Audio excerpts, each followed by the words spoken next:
आशुतोष और आप देख रहे हैं सत्यहिंदी.com। सत्यहिंदी.com में खास कार्यक्रम आशुतोष की बात में आपका स्वागत है। इस दुनिया में दो तरीके के लोग होते हैं, एक वो जो अपने उसूलों पर अड़े रहते हैं और उसकी कोई भी कीमत चुकाने के लिए तैयार रहते हैं। दूसरे वो जो कायर होते हैं, बुज़दिल होते हैं और जब उनको किसी मजबूत से सामना होता है तो अपने उसूल छोड़ देते हैं, सिद्धांत पीछे छोड़ देते हैं और उसके बाद छिप जाया करते हैं। आपको लग रहा होगा कि मैं ये बात शुरू में क्यों पहलिया बुझा रहा हूं और इसका यहाँ क्या मतलब है। इसका मतलब है, कल मैंने इस्लामोफोबिया के बारे में बातचीत की थी और ये कहा था आपसे कि कुछ लोग हैं जो इस देश के अंदर इस्लाम के खिलाफ, मुसलमानों के खिलाफ नफरत का माहौल पैदा कर रहे हैं। उसकी वजह से भारत सरकार की काफ़ी किरकिरी हुई है और उन्हें बाकायदा इस पर स्पष्टीकरण देने के लिए मजबूर होना पड़ा है। जो मिडिल ईस्ट की कंट्रीज़ हैं, जो खाड़ी के देश हैं, वहाँ पर रहने वाले भारतीयों के लिए मुश्किल पैदा हो गई है और पूरी दुनिया के अंदर भारत की जो तस्वीर बन रही है वो तस्वीर कम से कम अच्छी नहीं कही जा सकती है। और उसके लिए जिम्मेदार हैं वो तमाम लोग जो मुसलमानों के ख़िलाफ़ ट्विटर पे, सोशल मीडिया पे, फेसबुक पर और तमाम दूसरी जगहों पर रोज़ाना नफरत का माहौल पैदा कर रहे हैं और ऐसी भाषा लिख रहे हैं जिस पर किसी भी भारतीय को शर्मिंदगी होगी और गर्व तो बिल्कुल नहीं होगा। आज मैं कुछ ऐसे ही लोगों का जिक्र करूंगा जब यूएई की तरफ से, जब खाड़ी के देशों की तरफ से इनको धमकियां मिल गई कि आप सुधर जाओ नहीं तो तुम्हारे खिलाफ कड़ी कार्रवाई होगी, तो कैसे दुम दबाकर ये भागे, ये बुज़दिल, ये कायर किस तरीके से भागे हैं, इनका पूरा ब्यौरा मैं आपको दूंगा। लेकिन सबसे पहले एक छोटी सी अपील मैं आपसे कर दूं और अपील ये है, जैसा कि मैं आपसे रोज करता हूं, कि इस ज़माने में सच कहने के लिए हमें आपका बहुत सहयोग चाहिए। हमारा मनोबल बढ़ता है जब आप हमारे साथ जुड़ते हैं, हमको देखते हैं, हमको यूट्यूब पर, हमको फेसबुक पर और हमारे सत्यहिंदी.com पर। हमारा आपका ये रिश्ता और मजबूत हो सकता है अगर आप आज का जो वीडियो है, इस वीडियो के डिस्क्रिप्शन में जाएंगे, वहाँ पर आपको एक लिंक मिलेगा, उस लिंक को आप क्लिक करेंगे तो हमारा और आपका रिश्ता और मजबूत हो जाएगा। और आइए बातचीत शुरू करते हैं जो मैंने शुरू में आपका जिक्र किया था। कल मैंने आपको जिक्र किया था एक सज्जन का जिनका नाम था सौरभ उपाध्याय। सौरभ उपाध्याय वो शख्स हैं जो एक दिन पहले तक तो सीना चौड़ा करके और ऐसे बातें कर रहे थे जैसे कि उनसे ज़्यादा बहादुर कोई इंसान नहीं है। आपको लग रहा होगा कि सौरभ उपाध्याय कोई मामूली आदमी है। जी नहीं, मामूली आदमी नहीं है। मल्टी मिलियन कंपनी के एक तरीके से सर्वा कह सकते हैं या उसमें काम करने वाले शख्स हैं।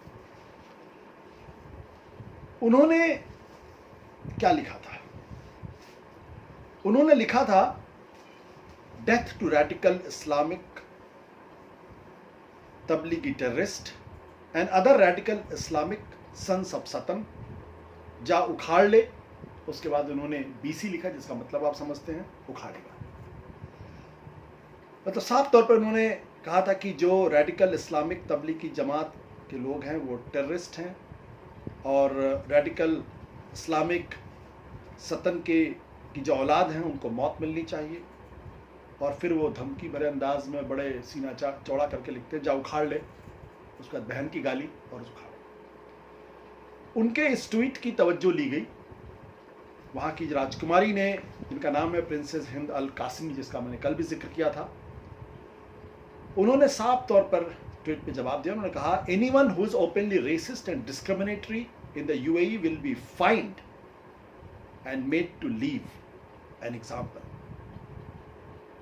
आप सोचिए कि जो आदमी खुलेआम नस्लवादी होगा, भेदभाव करेगा यूएई की ज़मीन पर, उस पर जुर्माना लगाया जाएगा और उसको यूएई छोड़ने के लिए मजबूर किया जाएगा, एक नज़ीर बनाया जाएगा। जैसे ही ये ट्वीट आया, इस ट्वीट के बाद से सौरभ उपाध्याय जी कहाँ हैं किसी को मालूम नहीं। एक बड़े पत्रकार है जिनका नाम है रिफत जावेद। रिफत जावेद ने अपने टाइमलाइन पे लिखा है कि दिस इस्लामोफोबिक, यानी Saurabh Upadhyay, who ran a multi million company, यानी कम से कम करोड़पति तो है ही ये सज्जन, और कंपनी दुबई में रन करते हैं, वो इस वक्त भागे भागे फिर रहे हैं।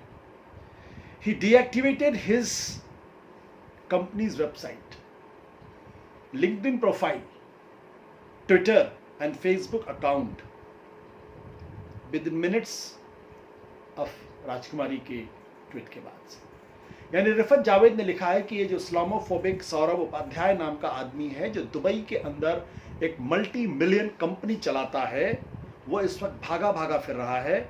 उसने अपनी कंपनी का जो वेबसाइट है उसको डीएक्टिवेट कर दिया है, लिंक्डइन पर उनका जो प्रोफाइल था वो डीएक्टिवेट कर दिया है, ट्विटर अकाउंट है डीएक्टिवेट कर दिया है, फेसबुक अकाउंट डीएक्टिवेट कर दिया है। और कब किया? जैसे ही प्रिंसेस का मैसेज आएगा ट्विटर पर उनका मैसेज। मैसेज क्या था कि ये जो नस्लवादी है, खुलेआम नस्लवादी है, भेदभाव की बात करता है, इसको जुर्माना देना पड़ेगा और इसको दुबई छोड़ना पड़ेगा। अगर इतने ही हिम्मत वाले थे सौरभ उपाध्याय जी, तो आप अड़े रहते, उसूलों की बात करते।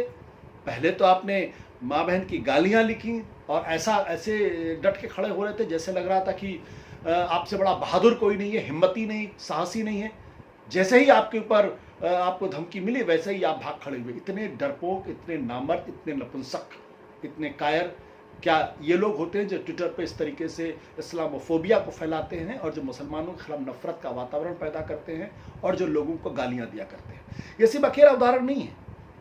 एक और अच्छा हाँ, मैं आपको इसके बारे में, ये जो राजकुमारी हैं इन्होंने एक चीज़ और कही है। उन्होंने कहा है कि वो महात्मा गांधी की बहुत बड़ी प्रशंसक है और उन्होंने कहा है कि मैं महात्मा गांधी की बहुत कायल हूँ और जिस तरीके से नफरत को वो सामना करते थे, उस के तरीके, शांतिपूर्ण तरीके से मैं नफरत को हैंडल करने की कोशिश करती हूँ या अप्रोच करने की कोशिश करती हूँ। एक तरफ हिंदुस्तान गांधी का आदर्श पूरी दुनिया को पेश करता है, लोग गांधी की वजह से हिंदुस्तान की इज्जत करते हैं और वैसे भी हिंदुस्तानी परंपरा की इज्जत करते हैं। वैसे ही सौरभ उपाध्याय जैसे कुछ लोग हैं जिनकी वजह से पूरा हिंदुस्तान, पूरा भारत और पूरी हमारी सभ्यता और ख़ासतौर पर हिंदू सभ्यता ये बदनाम होती है। एक और मोहतरमा है जिनका नाम है प्रीति गिरी। प्रीति गिरी जान के आपको हैरानी होगी, ये एग्जीक्यूटिव डायरेक्टर हैं एक कंपनी के अंदर। एक बड़ी कंपनी दुबई में चलती है जिसमें ये एग्जीक्यूटिव डायरेक्टर है। इस रैंक के लोग हैं, पढ़े लिखे लोग हैं, बेवकूफ़ नहीं है, जाहिल नहीं है। Saurabh Upadhyay multi million company चलाते हैं, प्रीति गिरी एग्जीक्यूटिव डायरेक्टर है। और ये इन्होंने क्या लिखा पिछले दिनों, मतलब बहुत ही घटिया लिखा, लेकिन फिर भी मैं अमूमन ऐसी चीज़ें पढ़ता नहीं, लेकिन आज भी आपके सामने पढ़ रहा हूँ। उन्होंने कहा कि भोले भाले हिंदुओं को नहीं पता होगा कि बॉलीवुड अभिनेता आमिर खान तबलीगी जमात से ताल्लुक़ रखते हैं। आपको बता दूं कि तबलीगी जमात सुन्नी हनफी विचारधारा के होते हैं, जिनमें से 99% देवबंदी होते हैं। ये काफिर हिंदू बड़े भोले हैं। कुछ दिन बीत जाने के बाद इनकी फिल्मों को पीछे भागे हुए।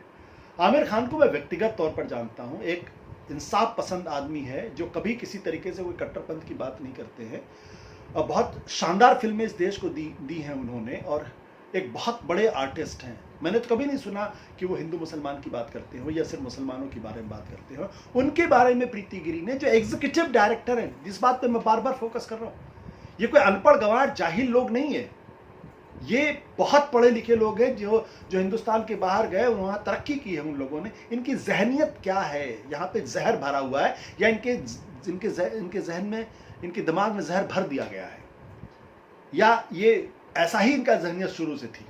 प्रीति गिरी एग्जीक्यूटिव डायरेक्टर एक मल्टी मिलियन कंपनी में काम करती है।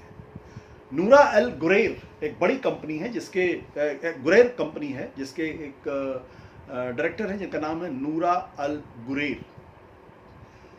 इन्होंने प्रीति गिरी को जवाब दिया और उन्होंने लिखा, ये महिला है, उन्होंने लिखा कि so as per your hateful logic, Sunni by association are terrorist because of the propaganda against Muslims in India. यानी आपके हिसाब से सुन्नी आतंकवादी होते हैं क्योंकि हिंदुस्तान के अंदर मुसलमानों के खिलाफ इसी तरीके का प्रचार किया जाता है। And do you know the country you live in, जिस देश में आप रह रहे हैं और जहां के शासक है, मालूम है आपको कौन लोग हैं? वो सारे के सारे सुन्नी हैं। यू वॉन्ट टू बाइकॉट अस, क्या तुम हमारा बहिष्कार करना चाहती हो? और दुबई का पुलिस हेडक्वार्टर के सारे पुलिस ऑफिसर सुन्नी है। I am also Sunni. जैसे ही नूरा अल गुरैर का ये ट्वीट आया और उसमें उन्होंने टैग किया है दुबई के पुलिस हेडक्वार्टर को। उसके फ़ौरन बाद से प्रीति गिरी, जो बड़ी बड़ी बातें लिखा करती थी, ट्विटर से पूरी तरीके से गायब हो गई है, सोशल मीडिया पे दिखाई नहीं पड़ रही है, गायब हो चुकी है। अगर इतनी हिम्मत नहीं जो बात आप कहती हैं उसके पक्ष में खड़े होने की, तो आप इस तरीके की बातें लिखती क्यों हैं? आपका कन्विक्शन क्या है? आपको अगर जो बातें आप लिख रही थी सुन्नी जमात के बारे में, फिर आप डीएक्टिवेट करने की ज़रूरत नहीं थी, आप लड़ती वहाँ पे। लेकिन उनको इस बात का एहसास था कि वो लोग जहर फैलाने वाले लोग हैं और गलत कर रही हैं, इसलिए फौरन डर के मारे भाग खड़ी हुई। एक और उदाहरण कल मैंने आपको दिया था, भारतीय जनता पार्टी के बेंगलोर के सांसद जिनका नाम है तेजस्वी सूर्या। तेजस्वी सूर्या ने जो ट्वीट किया था, उस ट्वीट के बारे में मैंने कल आपको जानकारी दी थी, आज उसको दोहराने की ज़रूरत नहीं है। और उस ट्वीट पर एक बड़े वकील है वहाँ के, जिनका नाम है MJ शिक्रा। अब ये इसका इतना ही नाम मुझे पता चल पाया है, पूरा नाम मुझे जानकारी नहीं है। उन्होंने देश के प्रधानमंत्री नरेंद्र मोदी को टैग करके हुए उन्होंने अपना ट्वीट लिखा था, क्या आप अपने सांसद को जो हमारी महिलाओं की बेइज्जती करने की इजाज़त, क्या आप अपने सांसद को हमारी महिलाओं की बेइज्जती करने की इजाज़त देते हैं? उम्मीद करते हैं कि आप इनके खिलाफ अमर्यादित टिप्पणी के लिए फ़ौरन उनको सज़ा देंगे या कार्रवाई करेंगे। तेजस्वी सूर्या जाने जाते हैं मुस्लिम विरोधी अपने ट्वीट के लिए, अपने बयानों के लिए, और शायद यही कारण है कि उनको 28 साल की उम्र में RSS और बीजेपी ने एक बड़ा ही चमकता हुआ सूरज समझा और उनको बेंगलोर से टिकट दिया, और वो देखिए चुनाव भी जीत कर आ गए, सांसद हैं इस वक्त। 29-30 साल की उनकी उम्र है, अन्यथा कोई कारण नहीं था उनको टिकट देने, क्योंकि कोई ऐसा काम सामाजिक स्तर पर उन्होंने नहीं किया जिसकी तारीफ की जाए, सिवाय भड़काऊ मुस्लिम विरोधी बयानों की वजह से।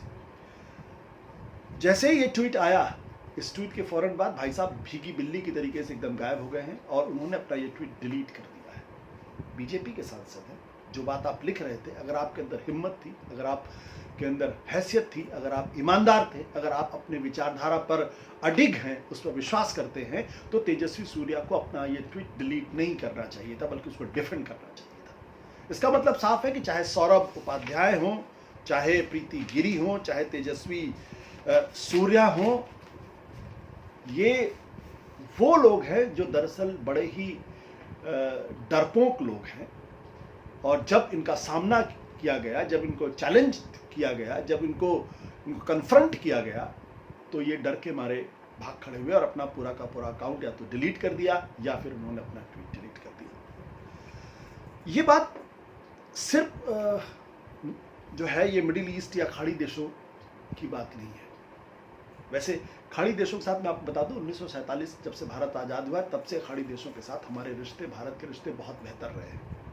भारत ने हमेशा पैलेस्तीन का सपोर्ट किया, इजराइल का एक तरीके से विरोध किया, बाद में इजराइल से भी हमारे रिश्ते बेहतर हुए, लेकिन फिर भी खाड़ी के देशों के साथ भारत के रिश्ते बहुत बेहतर हैं, और आज से बेहतर नहीं है। मैं आपको बता दूं कि जो ये हिंदू शब्द जिस पर ये लोग बहुत गर्व महसूस करते हैं, दरअसल ये हिंदू शब्द भी मिडिल ईस्ट से एक तरीके से आया हुआ है, क्योंकि आज से हजारों साल पहले सिंधु नदी के इधर रहने वालों को एक तरीके से जिन शब्दों का इस्तेमाल किया जाता था, वहाँ उनको हिंदू कहा जाता था। लेकिन चूंकि फारसी में स शब्द का प्रोनाउंसिएशन नहीं होता था, तो सिंधु की जगह वो हिंदू कहते, तो वहीं से शब्द हिंदू आया। तो अगर आपको इतना ही नागवार गुजरता है मुसलमानों या उस सभ्यता के लोगों का दया शब्द, तो फिर हिंदू शब्द का भी इस्तेमाल, खैर वो एक अलग बात है। तो मैं कह रहा था रिश्ते बहुत अच्छे थे हमारे, और देश के प्रधानमंत्री नरेंद्र मोदी ने प्रधानमंत्री बनने के बाद से खाड़ी के देशों से अपने रिश्तों को बहुत बेहतर करने की कोशिश की है। एक पुराने एम्बेसडर हैं जिनका नाम है तलमीज़ अहमद, उन्होंने कहा never before in India diplomatic history है। हिस्ट्री मतलब भारत के डिप्लोमेटिक हिस्ट्री में कभी भी किसी भी प्रधानमंत्री ने इतनी कोशिश नहीं की खाड़ी के देशों के साथ अपने रिश्तों को बेहतर करने की, जितनी नरेंद्र मोदी ने की। और उन्हीं के पार्टी के लोग और उन्हीं की विचारधारा को मानने वाले तमाम लोग इस तरीके से मुसलमानों के खिलाफ जहर उगलते हैं, और मिडिल ईस्ट में रहते हुए भी इस तरीके के जहर उगलने की बात करते हैं। मैं आपको बता दूं, मिडिल ईस्ट के साथ हमारा जो एक ब्लॉक के तौर पर अगर देखेंगे तो सबसे बड़ा हमारा ट्रेड है, $104 बिलियन का है। जो दो सबसे बड़े हमारे ट्रेडिंग पार्टनर्स हैं, United Arab emirate and Saudi Arabia, वो उसी के हैं। वहाँ से हमको $78.6 बिलियन का 2018 में रेमिटेंस है, मैंने जो भारतीय वहाँ रहते हैं काम करके जो पैसा हिंदुस्तान में भेजते हैं वो वहाँ से आता है, जिसमें अकेले यूनाइटेड अरब एमिरेट से 27% आता है। तो ये जो बातें मैं आपको कह रहा हूँ, इन बातों का एक मतलब, एक तो ये है कि हमारे इन बेवकूफ़ों, जाहिल और इनके एक शब्द इस्तेमाल करना चाहता हूँ, नामर्द लोगों की वजह से भारत के रिश्ते न केवल खाड़ी देशों के खिलाफ से ख़राब हो रहे हैं, बल्कि भारत की छवि भी अंतर्राष्ट्रीय स्तर पर बहुत ख़राब बन रही है। दूसरी बात, भारत सेकुलरिज्म में यकीन करता है और मुसलमानों के खिलाफ नफरत पैदा करने वाले इन लोगों के लिए जगह कहीं नहीं होनी चाहिए। यूएई तो छोड़ दे, हिंदुस्तान में भी ऐसे लोगों की जगह नहीं होनी चाहिए। लेकिन दुर्भाग्य की बात है कि आज ऐसे लोगों को प्रश्रय मिलता है, वो मेंबर ऑफ पार्लियामेंट भी बन जाते हैं, सांसद भी बन जाते हैं और लोग उनकी तारीफें भी करते हैं। एक चीज़ और अंत में, उसके बाद मैं ख़त्म करूँगा, कि ये देश के प्रधानमंत्री से ये उम्मीद की जाती है कि वो तेजस्वी सूर्या जैसे लोगों के खिलाफ कार्रवाई करके एक नज़ीर इस देश के सामने पेश करेंगे, क्योंकि जिन लोगों की वजह से हिंदुस्तान की तस्वीर, हिंदुस्तान की मर्यादा, हिंदुस्तान की परंपरा, जिसकी पूरी दुनिया में तारीफ होती है, अगर वो छवि खराब होती है तो ऐसे व्यक्ति को न तो मेंबर ऑफ पार्लियामेंट रहने का अधिकार है और ना ही उनको बीजेपी की में रहने का अधिकार है। ये अलग बात है कि जो बीजेपी के नेता हैं वो इन बातों को कभी स्वीकार नहीं करते हैं, लेकिन हकीकत ये है कि आज ये एक मेन स्ट्रीम हो चुका है। इसलिए इस पर कार्रवाई करके अगर देश के प्रधानमंत्री को लगता है तो एक नज़ीर जरूर पेश करें, ताकि ऐसे लोगों का मुंह बंद रखे और इस तरीके की जहरीली बातें ना करें। नमस्कार, धन्यवाद, शुक्रिया। सत्य हिंदी के और वीडियोस को देखने के लिए हमारे YouTube चैनल को सब्सक्राइब करें और सीधे नोटिफिकेशन पाने के लिए बेल आइकन दबाएं।